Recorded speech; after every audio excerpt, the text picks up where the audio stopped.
The Night Nurse, a haunting tale. Have you ever wondered what goes on behind the locked doors of a psychiatric ward in the dead of night? I found out the hard way, and what I saw still haunts me. This happened when I was 27, working as a night nurse in a psychiatric hospital. I was assigned to a high-security ward where patients deemed extremely dangerous were kept. The kind of place where the silence isn't comforting, it's suffocating. One of my patients was a man named Carl. He was in his early 50s, emaciated with hollow eyes that stared at nothing. Carl never spoke, not to me, not to the doctors, nothing. Just laid on his bed staring at the ceiling. His silence was haunting, a void that filled the room. Every day I would try to engage him, hoping for a response, a flicker of recognition, but there was nothing. The nurses would come and go, checking his vitals, administering medication, but Carl remained unresponsive. It was as if he was trapped in a world of his own, unreachable, lost in a labyrinth of his mind. His presence was a constant reminder of the fragility of the human spirit. But every night at exactly 2:43 a.m., Carl would lay in his bed, his eyes staring at the ceiling, and start laughing. Not a normal laugh. It was this guttural, wheezing sound that echoed through the halls, like someone gasping for air while choking on their own horror. The sound was so unsettling that it would send shivers down the spine of anyone who heard it. Neighboring patients would often wake up in a cold sweat, their hearts pounding, wondering what could possibly be causing such a terrifying noise. Carl himself seemed to be in a trance, his eyes wide open but unseeing, as if he were trapped in some nightmarish realm. The laughter would continue for several minutes, each second more agonizing than the last before abruptly stopping, leaving an eerie silence in its wake. One night during my rounds, I passed Carl's room, and I froze. There he was, standing in the middle of his room, staring directly at the security camera. His eyes were wild, and he was smiling. But here's the thing. Carl hadn't been able to walk for years due to a spinal injury from an auto accident, left him completely paralyzed from the waist down. I remember the accident vividly. It was a rainy night, and Carl's car had skidded off the road, crashing into a tree. The impact was so severe that it shattered his spine, leaving him bedridden ever since. The doctors had said there was no hope for recovery, yet here he was, defying all medical logic. I blinked, thinking my eyes were playing tricks on me, but no, Carl was still there, standing, smiling at the security camera, as if mocking the very laws of nature. The eerie glow of the hallway lights cast long shadows, making the scene even more surreal. I felt a chill run down my spine. What was happening? How was this possible? My mind raced with questions, but I knew one thing for sure. This was no ordinary night. I turned to get someone's attention, then back to Carl. He was laying back in bed. I ran to the security room to check the footage, but when I got there, the screen was blank. The footage from that moment was completely gone. The head nurse, eyes dark and stern, told me not to ask any questions. I put in my resignation the next day, but the sound of Carl's laughter still haunts me, and every night at exactly 2:43 a.m., I wake up to that same wheezing, choking laugh echoing in my mind. So the next time you hear someone laughing in the dead of night, ask yourself, are they really alone? Please don't forget to like, subscribe, and hit the notification bell for spine-chilling horror content, and to watch more scary videos. Sleep tight if you can. Please share with family and friends. The Sleepwalker. Have you ever worked a night shift in a place where the silence is so thick, it almost feels like something or someone is watching you? Well, I did, and I'll never forget what happened to me in that psychiatric facility. I was 19, working as a cleaner in a psychiatric facility during the summer to save up for college. My shift was from 10 p.m. to 6 a.m., and most of my work was in the isolation ward, where they kept the really unstable patients, the kind they didn't let out during the day. It was a routine night. The hallways were dimly lit, the kind of dim that makes shadows look like they're moving when you're not paying attention. I was mopping the hallway, the sound of the mop sloshing back and forth the only noise, when I heard it, the unmistakable sound of bare feet slapping against the cold tile floor. I turned around and there she was, a woman in a white hospital gown, hair matted and hanging over her face, eyes wide open but completely blank. Her movements were stiff and jerky like a puppet being dragged across the floor. I knew she was a sleepwalker. The nurses had warned me about them. They said to never wake the sleepwalkers. Just call them and let them handle it. So I reached for my walkie-talkie to alert the nurses when she passed right by me. But then she stopped. Without looking at me, without even moving her head, she whispered in this flat, emotionless voice, "He's coming for you next." A chill shot down my spine. I called the nurses, trying to keep my voice steady, and they came running down the hall. They grabbed her gently, guiding her back to her room. As they walked away, I heard one of them say, "She hasn't spoken in over 3 years." I asked them what they meant. One of the nurses told me the woman had been catatonic for 3 years, completely unresponsive, never saying a word, but she spoke to me. Around 3 a.m. I went to the break room to get some water. The room was empty, but when I walked in, the faucet was already running, and the light was flickering. I turned off the faucet and went to sit down when I heard it, that same sound, bare feet slapping against the tile. I looked out into the hallway, and there she was again, standing in the middle of the hall, staring straight ahead. Only this time she wasn't alone. Standing right behind her, just barely visible in the shadows, was a man. Tall, thin, with eyes that seemed to reflect the dim hallway light. He was staring directly at me. I blinked, and they were both gone. I rushed to the nurses' station, but when I tried to tell them what I saw, they looked at each other, confused. "Are you sure?" one of them asked. "Because that woman, she's locked in her room. Has been since we brought her back." They took me to her room to prove it. Sure enough, she was there, fast asleep, strapped to the bed. The nurses exchanged nervous glances, and one of them said, "You should go home. Get some rest." But as I turned to leave, I heard her voice again, soft and flat, whispering from the bed, "He's coming for you next." I asked the nurses if they heard that. They said no. I called in and quit the next morning. I couldn't shake the image of that man, the way he looked at me, like he knew me, like he was waiting for me. I still don't know if what I saw was real or just the exhaustion playing tricks on me. But every now and then, when I'm alone at night and the house is quiet, I swear I hear it, bare feet slapping against the floor. If this story gave you chills, you'll want to hear what's coming next. Subscribe so you don't miss it. The Scribbler, a chilling tale of paranoia. Have you ever felt like someone was watching you, even when you were completely alone? Like the air itself carried someone else's breath? That's how it all began for me. And I wish to God I had trusted that feeling from the start. This happened when I was 42. I was a licensed psychologist working in a locked rehabilitation ward of a psychiatric hospital just outside Philadelphia. Our job wasn't to cure patients. Most of them couldn't be.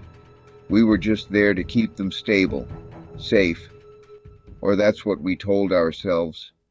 There was one patient who stood out, Lyle. He was in his mid-40s, unshaven, gaunt, silent. He'd been picked up by police after being found barefoot in the middle of the road at 3 a.m., muttering about them watching him. Most of the time he didn't speak. He just sat cross-legged on his bed, scribbling, always scribbling. He used broken crayons, dull pencils, even coffee stirrers dipped in ink from pens he'd broken open. We gave him blank paper to keep him calm. It was a kind of coping mechanism. Curiosity eventually got the better of me, and I took a look. The drawings were crude, stick figures, but there was a weird intensity in how they were drawn. The same image, over and over. A single man, always surrounded by faceless people. Sometimes 5, sometimes 10. All of them drawn with dark, solid heads, no features, just round voids. I asked him about it once. He looked at me like I'd asked something sacred. He said, "They're watching me. They're always watching me." Then looked past me, over my shoulder, like someone was standing behind me. I wrote it off as paranoia. It wasn't the first time a patient said something like that. Until one night. It was around 9 p.m., way past my shift, and I was finishing up some reports. Most of the building was dark. Only a few hallway lights were still on. I stepped out of my office to get a cup of coffee. When I came back, something was slipped under my door. I thought it was just another form I missed, but as I picked it up, I froze. It was one of Lyle's drawings, only this one was different. The central figure. It looked just like me. The same glasses, the same haircut, even the little mole on my cheek. And around me, at least a dozen faceless stick figures. They weren't drawn like they were watching. They were looming, closing in. That night I couldn't sleep. Not because I was scared, but because I couldn't shake the feeling that something was off. I kept thinking about the drawing and how it found its way under my locked office door. 2 nights later, I stayed late again. I didn't tell anyone. I wanted to prove to myself it was just coincidence. Around 10:30, I stepped into the hallway. Dead quiet. All the patients were secured. The day staff had gone home. As I walked back to my office, I heard the faint sound of scratching, like a pencil on paper. It was coming from the hallway just outside the ward. I turned the corner. No one was there, but there was a piece of paper taped to the wall. Another drawing, me again. But this time I was lying down. The stick figure version of me was scribbled in red crayon, horizontal, like a body. All around it, more faceless figures, and above the drawing, written in shaky letters, "Now you're one of them." I turned, heart pounding, suddenly aware of how alone I was in that wing. Every door looked darker, every hallway longer. I felt it then, that presence, not someone watching, someone already here. I backed into my office, slammed the door, locked it, waited. I don't know how long. Eventually security found me, sitting behind my desk, holding the drawing, too scared to speak. Lyle was found dead in his room the next morning. No wounds, no signs of struggle, but on his wall, drawn in what looked like dried blood, a single message: he sees now. I left that job within the week. I still don't sleep with the lights off, and sometimes when I pass by a mirror, I see more than just my reflection. I see them. If this story gave you chills, you'll want to hear what's coming next. Subscribe so you don't miss it. The Eater, a haunting tale from the psychiatric hospital. Have you ever locked eyes with someone and instantly felt like you weren't looking at a person, but something else? Like behind the stare was just hunger. Not curiosity, not madness, just raw, bottomless hunger. I have, and I still don't know if I imagined it or if something far worse slipped through the cracks that night. When I was 24, I worked the kitchen at a state psychiatric hospital in upstate New York. The kind of place that didn't show up on Google Maps unless you zoomed all the way in. I'd taken the job out of desperation. The hours sucked. The pay was worse. But it was quiet. Mostly. Patients would line up for meals 3 times a day, trays clattering on the counter as they slid them down the line, receiving their small portions of food. No forks, no knives, just plastic spoons. Nothing that could be sharpened or used as a weapon. Most of them didn't talk. Some mumbled, but one never said a word. His name was Theo, chunky, hollow eyes, always the first in line, always staring straight at me, not in a threatening way, not even angry, just locked in. He never blinked, never spoke. He'd take the tray, turn, and walk to his table, but his stare, it stayed with me long after he was gone. One Friday night I was closing up alone. It was past 9. All the patients were in their rooms. The guards had done the final head count. I was scrubbing the floor when I heard it. A wet slap, followed by a low rustling from the walk-in freezer. I stopped scrubbing. There shouldn't have been anyone back there. I grabbed the mop like it was a weapon and walked to the freezer. The door was cracked open, and inside was Theo. He was crouched on the floor, hunched over a slab of raw meat, one of the frozen pork shoulders we hadn't even prepped yet. No tray, no utensils, just his mouth. He was tearing into it with his teeth, ripping chunks off and chewing like he hadn't eaten in weeks. His hands were slick with blood and fat.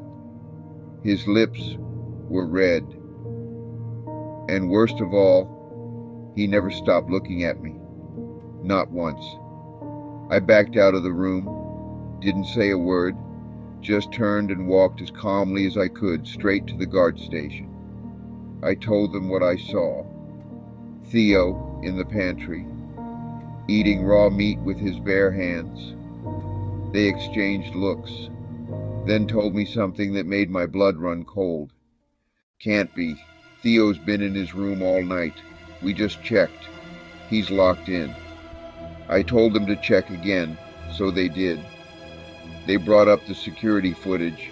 There was Theo, clear as day, sitting on the edge of his bed, facing the wall, unmoving, for hours. I watched it in disbelief. There was no cut, no glitch. He hadn't left the room, but I saw him, in the pantry, with blood on his face. The guards humored me, walked with me back to the pantry. But when we got there, the meat was gone. So was the blood. Not even a stain on the floor. Just gone. They laughed it off, told me I must have been overtired, overworked. But I know what I saw. The next day, Theo wasn't in line. In fact, no one had seen him since the night before. When I asked a nurse what happened to him, she hesitated, then said, "There's no patient here named Theo." I thought she was messing with me until I checked the chart lists, the logs, even the ID numbers from the trays. No Theo, nowhere. I brought it up to my supervisor. She gave me this blank look, like I was speaking a different language, said I must have gotten mixed up, but I hadn't. I remembered the stare, I remembered the blood, and the way he never blinked. I went to the guards and asked them about Theo. They said there's no Theo here. I know when there's BS, I quit the job the next week. Couldn't sleep, kept dreaming about eyes in the dark, watching me, waiting. To this day, I don't know what I saw. Maybe it was in my head. Maybe stress and exhaustion made me imagine something that wasn't there. But if that's true, why do I still wake up from a dream of bloody lips and raw meat in the middle of the night? And why do I still feel like someone is staring at me? If this story gave you chills, you'll want to hear what's coming next. Subscribe so you don't miss it.